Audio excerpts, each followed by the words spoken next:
사랑하는 CTS 시청자 여러분, 안녕하십니까? 예정교회를 섬기고 있는 설동욱 목사입니다.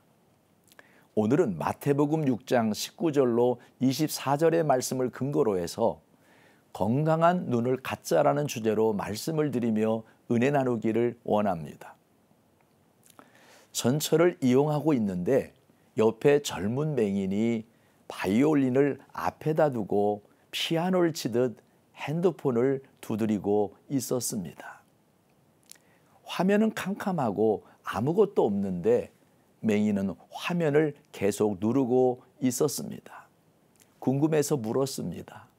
아무것도 보이지 않는데 무슨 소리라도 들리느냐고 물었더니 어차피 맹인은 볼 수 없기 때문에 소리로 문자를 확인하면 상대방에게는 문자로 간다는 것이었습니다.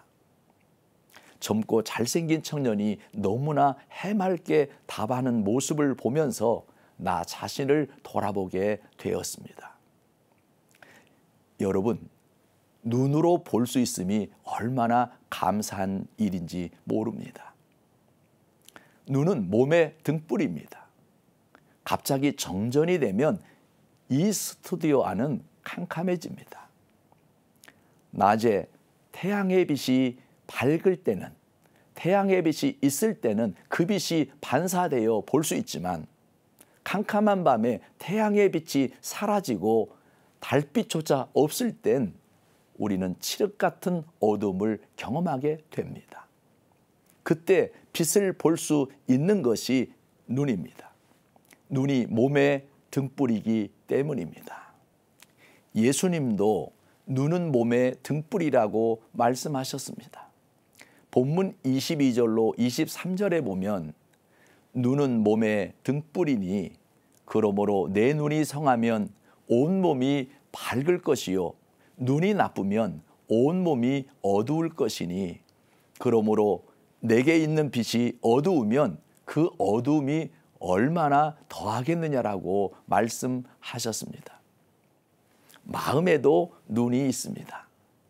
예수님이 이 비유를 상징적으로 말씀하신 것은 우리의 삶에 깊은 의미가 있습니다. 쉽게 풀이하면 내 마음속에서 스스로 빛이라고 생각하고 있는 것이 사실은 빛이 아니라 어둠이라면 내 마음의 어둠이 얼마나 심하겠느냐라는 뜻입니다. 사람이 자기 눈을 통해 빛을 정확히 받아들이지 못하면 그 몸은 평생을 어두움 속에서 살아갈 수밖에 없다는 것입니다.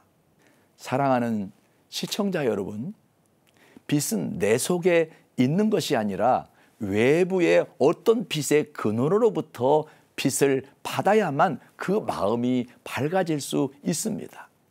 그렇기 때문에 정확하게 구분할 수 있는 건강한 눈을 가져야 합니다.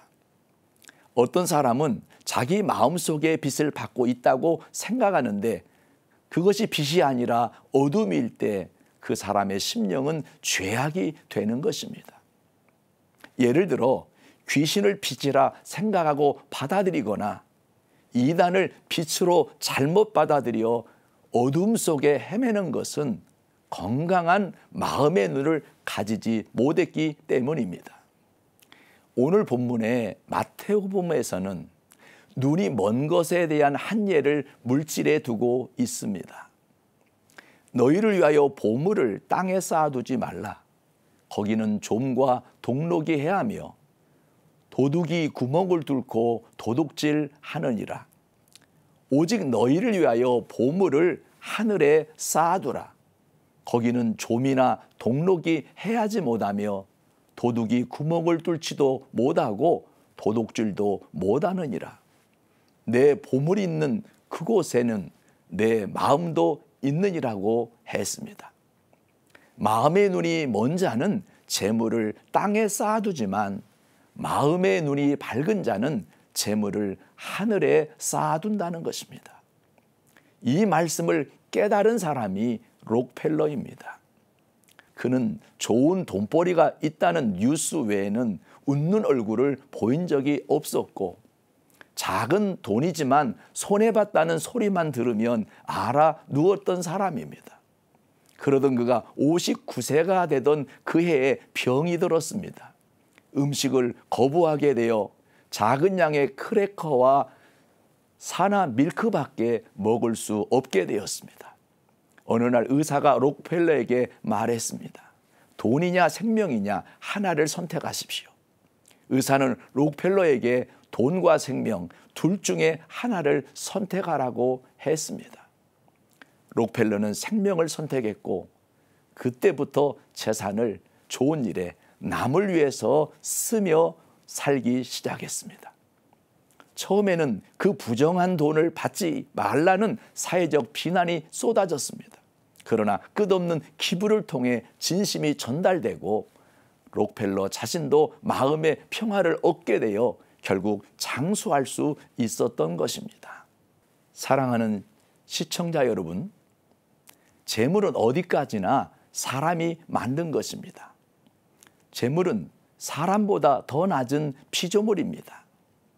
자기가 종처럼 사용해야 할 재물을 하나님과 주인의 자리에 놓고 우상으로 섬기며 살아가는 현대인들에게 예수님은 경종을 울린 것입니다. 건강한 눈을 갖기를 주님의 이름으로 소원합니다.